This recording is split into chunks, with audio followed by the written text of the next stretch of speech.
oxumur iki dildə. Həm özbək, həm Azərbaycan dillərində. Mən şəxsən nə qədər özbək qonaqlarımız olur, bunun şahidiyəm. Yeni etməydim, onlar gəlirdi bizim məhəlləyə, Türküba kəndinə və mən onların qabağına şahid olmuşum. Onlardan indi Özbəkistanda yaşayanı var. Yəni deməyim nədir? Deməyim odur ki, son dərəcə maraqlı mövzudur və gəncliyin bu sahədə böyük mənəvi borcu var ki, bu məsələlərin inteqrasiyası da həlledici qüvvəyə çevrilsinlər. O nöqteyi nəzərdən gəncliyin üzərinə düşən vəzifələr ondan ibarətdir ki, ilk növbədə gəncliyin əzəməti hesabına bu deməli, həmrəyliyin elmi konsepsiyası yaradılmalı və bu konsepsiyada işlər tamamilə planlaşdırılaraq həyata keçirilməlidir ki, bu coğrafiya öz əzəmətini dünya siyasətində deyə bilsin. Bu böyük siyasi güc mənbəyinə çevrilməkdə olan bir qüdrətdir və bu qüdrətin qarşısında almaq mümkün deyil. O nöqteyi nəzərdən mən bir daha Mübarizə müəllim çox sevinirəm ki, sizin bu təşəbbüsünüzlə belə maraqlı bir mövzu Masallı Dövlət Regional Kollecində müzakirə mənbəyinə çevrilir və bizim əməkdaşlar da bu müzakirədə səmimi qəlbdən iştirak etməyə hazırdırlar. Mənim fikirlərim bu qədər. Buyurun, Mübarizə müəllim, söz sizindir. Həm də istəyirəm, iştirakçılar mübariz böyükdür, müasir inkişaf ictimai birliyi sədridir, Bakı Dövlət Universiteti Jurnalistik Fakültəsinin müəllimidir, Gross Media az saytının baş redaktoru, Azərbaycan Milli Elmlər Akademiyasının şöbə müdürüdür. Herhalde Mübarizə müəllim sırf elm adamıdır və bu işinizdə də sizə konular hazırdır. Buyurun. Bütün tədbir iştirakçılarını salamlayıram. Bizim tədbirimizin baş tutması üçün dəstək verən bütün qurumlara, Azərbaycan Respublikasının qeyri-hökumət təşkilatlarına, Dövlət Dəstək Agentliyi başda olmaqla Masallı rayon icra hakimiyyətidir, aidiyyəti dövlət qurumlarıdır. Hamısına və təbii ki, bu günlər bu yeri şəraiti yaradan, sizlərin də burada iştirakına, bizlərin də iştirakına dəstək verən kollecə, onun rəhbərliyinə, müəllim tələbə heyətinə təşəkkürümü bildirirəm. Və Nazım müəllimin çox maraqlı qeydləri oldu və bir tarixçilər, ədəbiyyatçılar arasında tarixdən, ideoloji məsələlərdən danışmaq həm də biraz məsuliyyət və hazırlıq tələb edir. Deyim ki, hər zaman layihələrimiz olanda, tədbirlərimiz olanda, çalışmalarımız olanda regionlarda olmasında xüsusi mənim bir marağım olur. Həm də ondan irəli gəlir ki, hamımız iş-güc adamlarıyıq, işlərimiz həddən artıq çox olur və qarşılıqlı olaraq ünsiyyət imkanları azalır. İnternet də elə bir situasiya yaradır ki, sosial şəbəkələrdə nə hardasa görürsə, kəsə nəysə paylaşıb da ona bir bəyənmə verirsən və yaxud da yazırsan və bilirsən ki, görüşürsən, söhbət edirsən, amma bu aldadıcı olur. Bu baxımdan da bu tədbirin də rayonda olması, Masallı rayonda olması da mən özüm də xüsusi təkid eləmişəm, yəni istəmişəm. Çox sağ olsunlar ki, belə bir dəstək də verir. Mən sizin çox vaxtınızı almaq istəmirəm. Yəni, əslində elə bir, belə deyək də, qeyri-adi bir fikirlərlə deyil də, gündəlik həyatımızda artıq qarşılaşdığımız məsələlərlə bağlı fikirlərimizi bölüşmək istəyərdim və sizlərin də fikirlərini dinləmək istəyərdik. Gündəlik həyatımız nədir?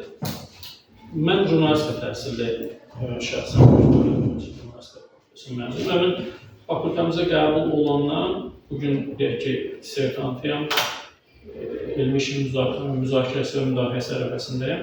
Bugünə qədər də biz əsas iki istiqaməti daim işləmişik. Molla Nəsrəddin ədəbi məktəbi, realizm ədəbi məktəbi və füyuzat ədəbi məktəbi, romantik ədəbi məktəbi nümayəndələri. Mən son bir neçə ildir deyirəm ki, Mənə elə gəlir ki, Füyuzat Ədəbi Məktəbinin nümayəndələri daha realist yanaşma göstərirlər. Çünki onların irəli sürdükləri ideya artıq bu günləri real olubdur, bu günləri gerçək olubdur, bu günləri o həyata keçirilir. Nazım müəllim qeyd elədi, Allah ümumilli liderə də rəhmət eləsin. Olan Əhməd Cavadların almasıdır onların dedikləri məsələləri reallığa çevirir. Biz bu günləri o reallığı yaşayırıq. Günlərin bir günündə biz axşam yatıb səhər dura bilərik, bir həftə sonra, bir ay sonra işlə bilərik ki, masalda da Türk dünyasının paytaxtına çevirir. Belə bir hadisələr tez görürsünüz ki, yazılarıdır. Və çox böyük çətinliklərimiz olurdu. Qeydlər ki, axı bu, biz həm də ideyanın Türk İslam ideyası qoymuşduq. Soruşurlar, necə ola bilər axı, həm Türk, həm İslam, bu ikisi yanaşı olması mümkün olmaya bilər. O anda hər bir cür, bəzən də təxribatçı qeydlər olurdu. Biz o zaman bizim bayrağımızın rənglərini göstərirdik. Deyirik ki, mümkün olası məsələ deyilsə, bəs necə olur ki, 100 ildən daha artıq müddətdədir ki, bu bayraq uğrunda həlak olunur, şəhid olunur, bu bayraq yüksəklərdə saxlanılır və biz də bu bayraq altında birləşirik. İndi orada hansısa kimlərinsə separatist davranışları olur, kimlərinsə radikal qrupların hansısa hərəkətləri olur. Onlar da mən hesab edirəm ki, zaman-zaman dövlət bu məsələləri həll yolunu tapır və həll edir. Bunun sərt üzünü təqdim edərək izah etməyə çalışırlar və izah da olunur ki, Azərbaycan dövlətindən, Azərbaycan Respublikasından bu şəkildə danışmaq və davranmaq olmaz.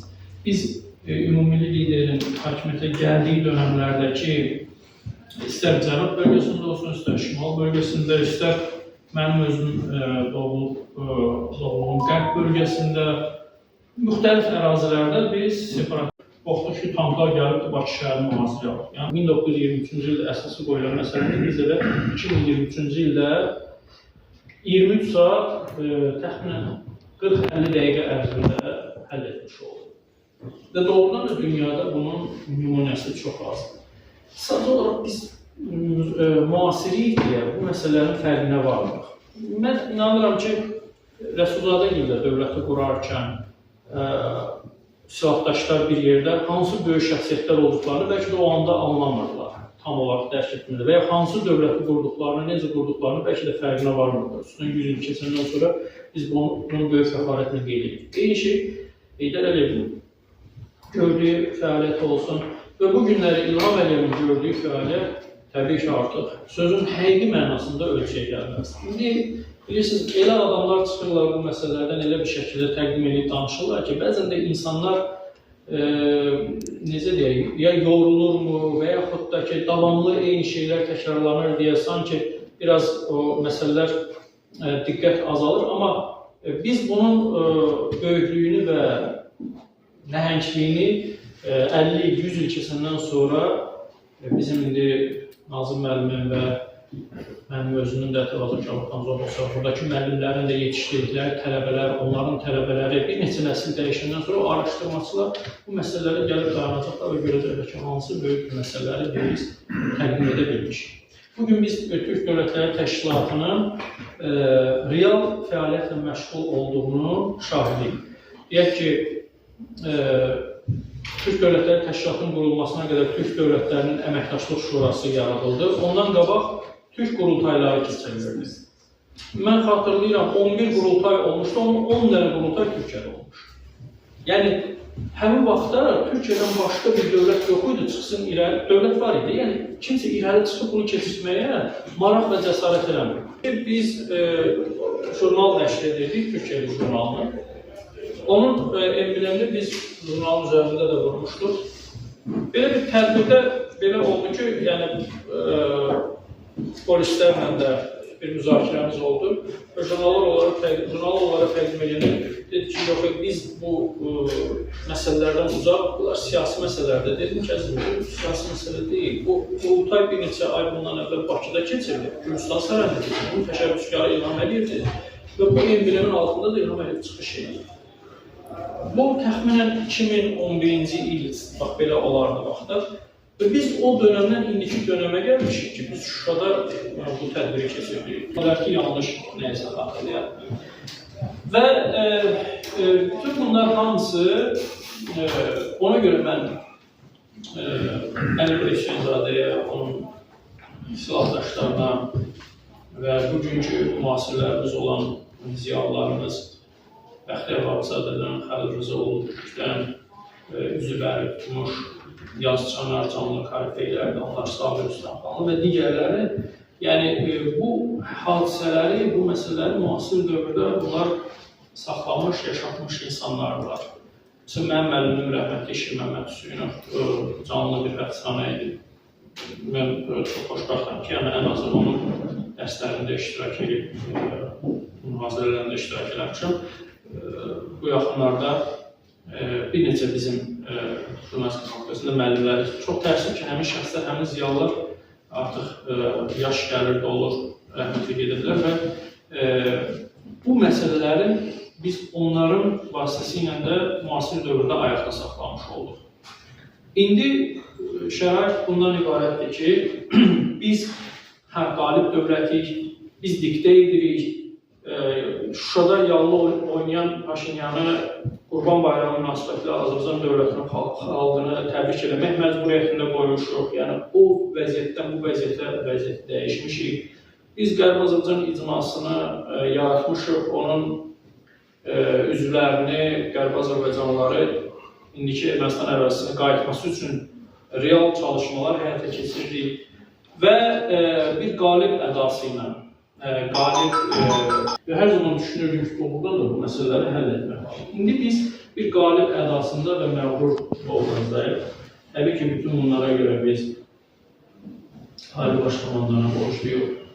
Onu doğrudan da müdrik və uzaq görən siyasətinə borcluyuq və onun ətrafında birləşən Azərbaycan ordusuna borcluyuq, xalqına və təbii ki, biz Azərbaycan demək hər rayonundan, əksər kəndlərindən elə şəhidləri olan, qaziləri olan bir orduya, xalqa malikik və onların qarşısında, onların ruhu qarşısında qazilərlə yaşayan şəhidlərdir. Hamısının qarşısında bizim bir ömürlük borcumuz var. Və onlar elə bir situasiya yaratdılar ki, biz 1-ci Qarabağ müharibəsinin şəhidlərinin və qazilərinin də anlamağa başladıq. Yəni biz uzun zaman o məsələlərdən uzaq düşmüşdük. Onları da sanki bir növ unutmuşduq hardasa həm də. Hər ikisinə, 1-ci Qarabağ müharibəsi, 2-ci Qarabağ müharibəsi, bütün iştirakçılarına biz bir ömür borçluyuq. Şəxsən mən öz qarşımda tələbələrimə də bunu deyirəm.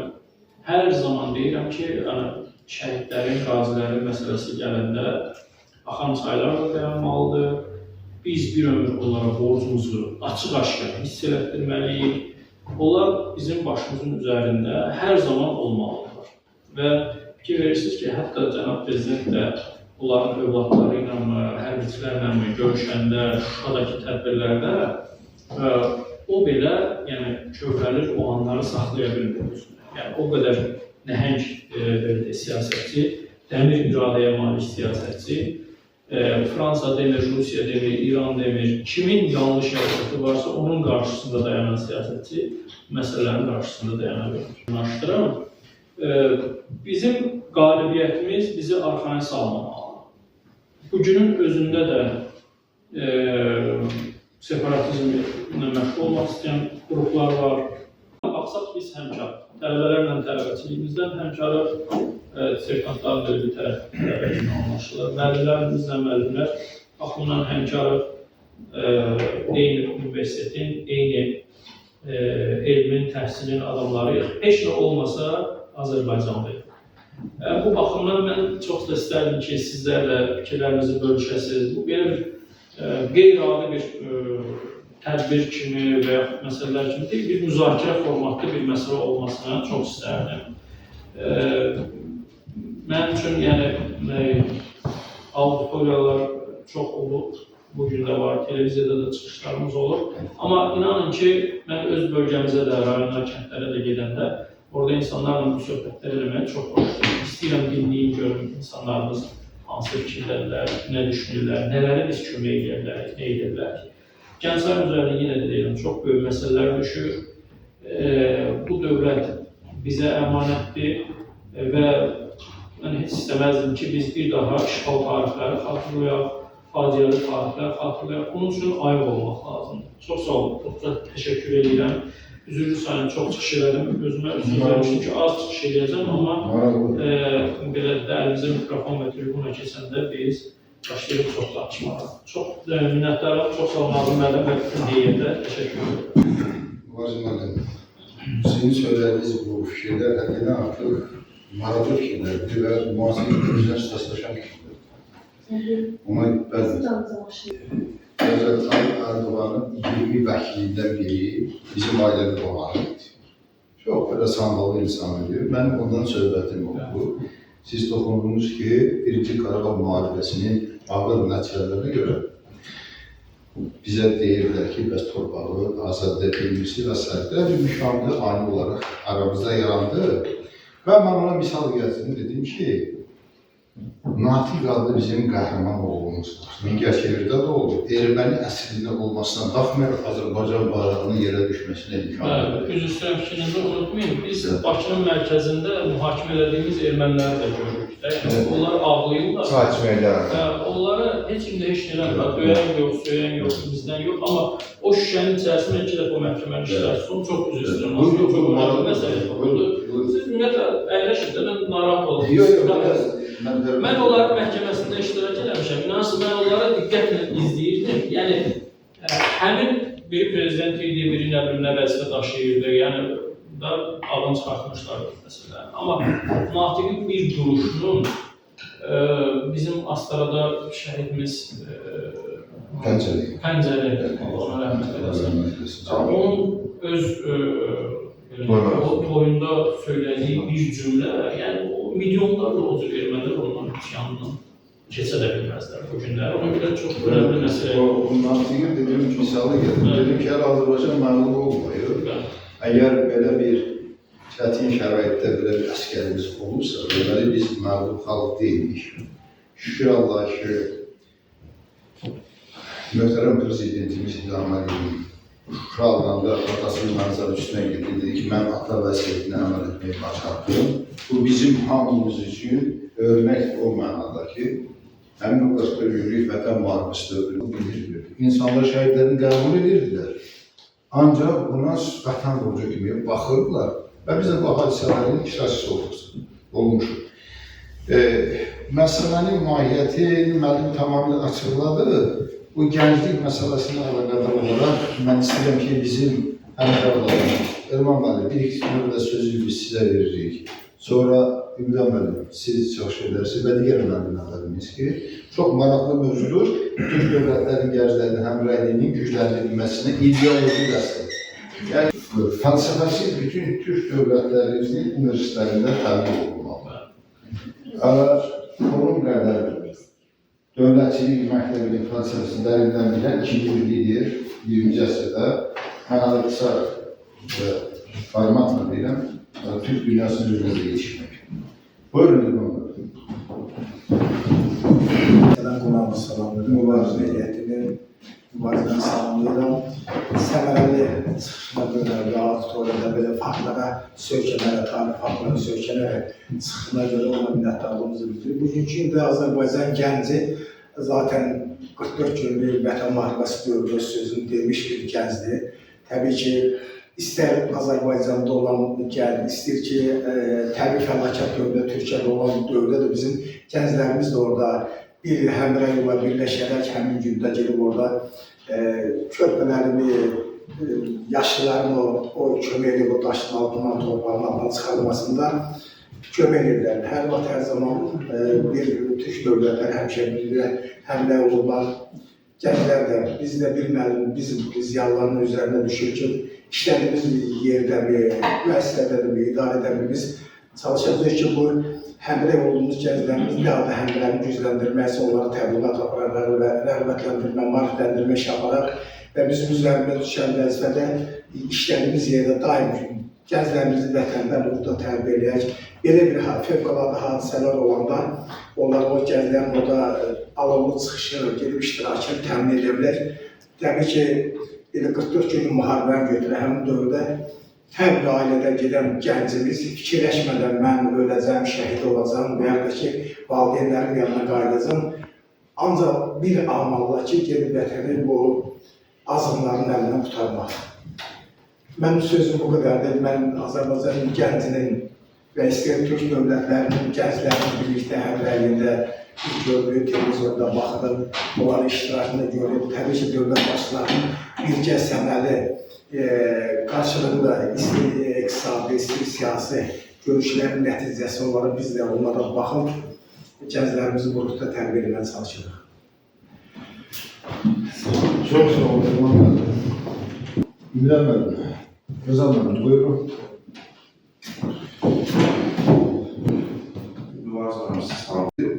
Ulu Öndər Heydər Əliyevlə danışmaq istəyirəm. Ulu Öndər bilirsiniz də, gənclik həyatında kim olmaq istəyirdi, mimar olmaq istəyirdi.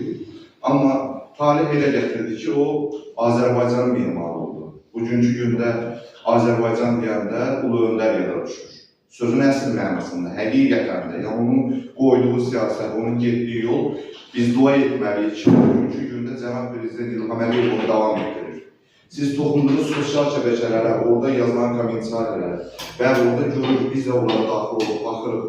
Daxilimizdə var, bu qədər pis niyyətli, separatçılar, radikallar var ki, yəni gənclər daha yaş müddəti var da, ya oradan bilirlər ki, onların zəif yerlərini. Hər bir ölkədə, bizim ölkəmizdə çox sferalarda bəli, var, minuslar var. Amma onu o dərəcədə qabardaraq, mən həmişə orada kommentarlərdə daxil olub yazıram ki, məsələn, Cənab Prezident haqqında yazırlar, nə bilim, Rəcəb Tayyip Ərdoğan haqqında yazırlar.